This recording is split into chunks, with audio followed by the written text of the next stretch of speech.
Tudo bom, galera? Meu nome é Jorge, eu sou professor de História e você está assistindo o História com Jorge, que é o canal onde a gente joga videogame e assiste aula de História tudo junto.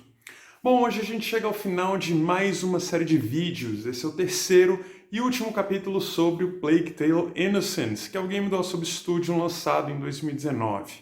Agora que a gente já explorou o cenário e montou um pouco o contexto histórico nos vídeos anteriores, hoje a gente chega no prato principal, que é a explicação detalhada sobre a peste negra, sua transmissão, esse papo dos ratos no game, as formas de tratamento, citações de historiadores, comentários da galera e todo esse contexto para a gente compreender melhor o que está rolando dentro do jogo, beleza? Queria agradecer também para todo mundo que curtiu, compartilhou e comentou nos outros vídeos. E para a gente se preparar para o último capítulo, vamos fazer o de sempre. Aperta bem o seu cinto, se segura na cadeira e partiola de história, galera. Falou!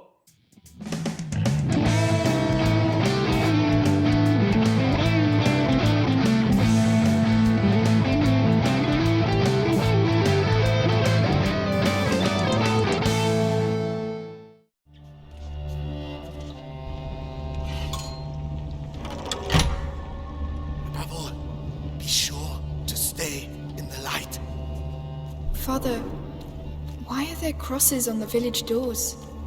Is it really the plague? It started with bites during the night. Then the sickness spread. First in families, then to everyone. Fever, boils. People started dying. And when we finally found out where it came from, it was already too late. And where did it come from? We're nearly there. O que mais chama atenção nesse game é a relação entre os ratos e a luz. Na conversa com o padre, não fica exatamente claro de onde vem a praga.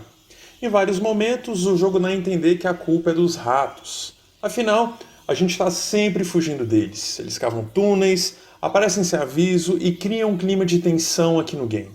Na verdade, a peste era causada pelas pulgas presentes nos ratos, ou melhor, pela bactéria Yersinia pestis, que contaminava as pulgas. Considerando a falta de higiene e os sistemas de saneamento ainda muito precários, os ratos, e também as suas pulgas, eram bastante comuns na Europa da Baixa Idade Média.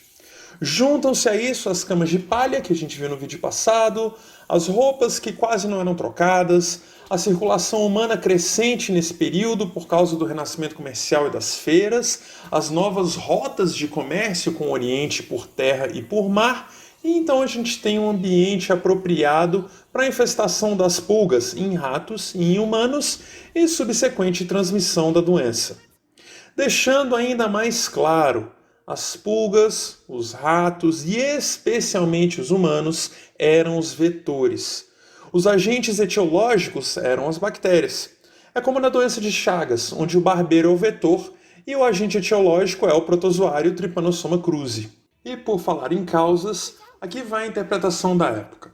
Segundo os medievos, a peste era causada por coisas como o ar e a água impuros, os ventos quentes e úmidos vindos do sul, a falta de luz solar, os excrementos, os corpos em decomposição, a gula, especialmente de frutas, a conjunção das estrelas e dos planetas e também a fúria de Deus pelo excesso de pecados humanos.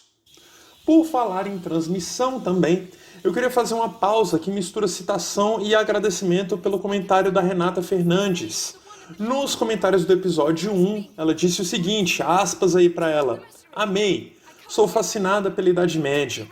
Na época da peste, chegou-se a acreditar que ela era transmitida pelo olhar, já que pessoas que estavam em um mesmo cômodo podiam pegar a doença.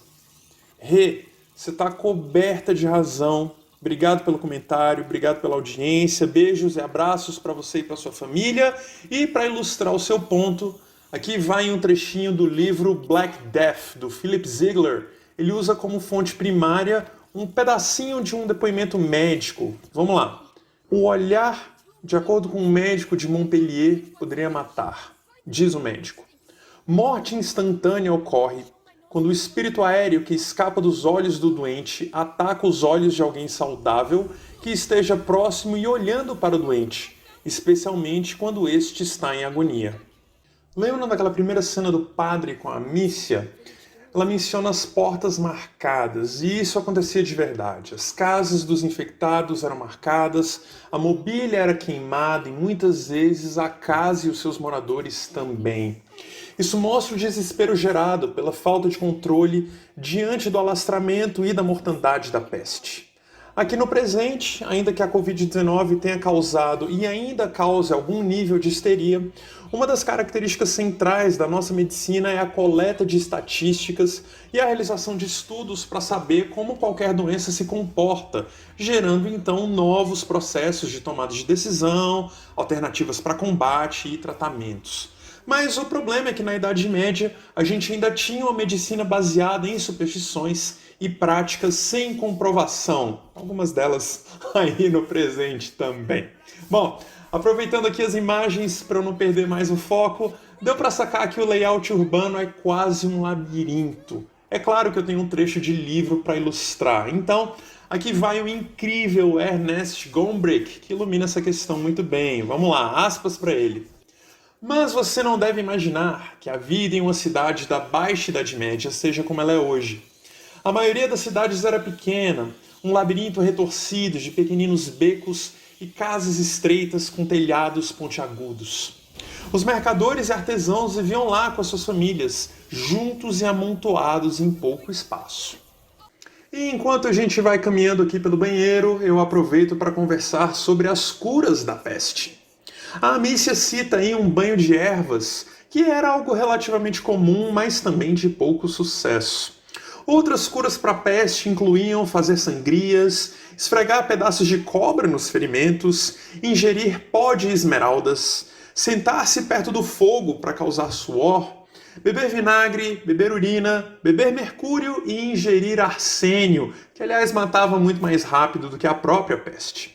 De volta ao banho, o uso de porções e receitas medicinais era bastante comum, ainda que pouco eficaz novamente. Os ingredientes eram diversos tipos de temperos e especiarias, como água de rosas e coisas um pouquinho mais exóticas como chifre de unicórnio. E como o presente às vezes repete o passado, a pandemia da peste negra só foi controlada a partir da adoção da quarentena. A ideia da microbiologia ainda não existia naqueles tempos e os antibióticos só iriam ser inventados no século XX. O que sobrava mesmo era isolar os sadios e os doentes para evitar a contaminação. So, were you able to go home? Yes, the nest is still there, but it's empty. I can't believe the rats are gone for good. Let's hope they are. O resultado final, gente, é que a peste negra contribuiu para desmantelar o mundo medieval clássico.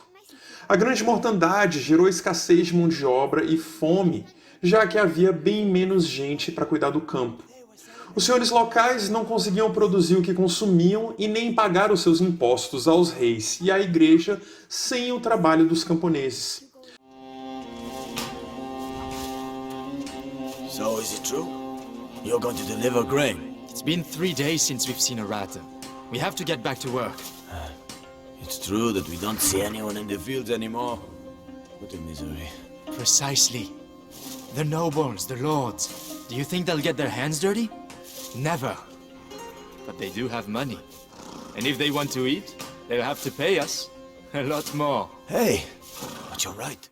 A morte de tantos camponeses assim fez com que os sobreviventes pudessem negociar melhores condições salariais e de tratamento. Inclusive, vários deles deixaram de ser presos à terra, porque a combinação entre alta demanda de trabalho e escassez de gente para trabalhar permitia que eles se mudassem em busca de melhores trabalhos e salários. Isso deu algum nível de fluidez a uma pirâmide social que antes era incrivelmente rígida. Outro ponto é que a ausência de respostas vinda da igreja, juntamente com a ineficiência de vários senhores feudais em tratar do problema, levou os habitantes que restaram a questionar as autoridades estabelecidas, fossem elas eclesiásticas ou não.